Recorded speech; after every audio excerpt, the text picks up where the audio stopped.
Ciao a tutti, questo è un video diverso dal solito perché non parliamo di storia, ma mi presento. Mi sono reso conto che ho fatto centinaia di video senza mai realmente presentarmi.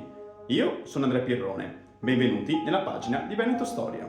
Durante la pandemia siamo rimasti tutti quanti a casa. Io non vedevo l'ora di uscire perché da sempre mi piace esplorare nuovi posti e stare all'aria aperta e quando ci sono state le riaperture ho trovato un modo per poterlo fare. Più che altro ho trovato un modo per autocostringermi a farlo, perché se fosse per me, il più delle volte arriva sabato e domenica, mi trovo col cellulare in mano, scrollo continuamente e va a finire che le giornate sono totalmente bruciate. Ma se invece mi autocostringo ad uscire, quindi in questo caso col pretesto di dover fare dei video, lì magari si batte quella pigrizia iniziale, però poi alla fine della giornata mi sento molto più felice. A maggior ragione anche perché questo va a unire tre mie passioni contemporanea. Quello di stare all'aria aperta, quello di creare video e la mia passione per la storia. E per quanto riguarda la storia, sono un semplice appassionato, di mestiere faccio tutt'altro e quello che faccio nei video lo scopro mentre creo i video. Quindi è un viaggio alla scoperta del Veneto che io faccio assieme a voi.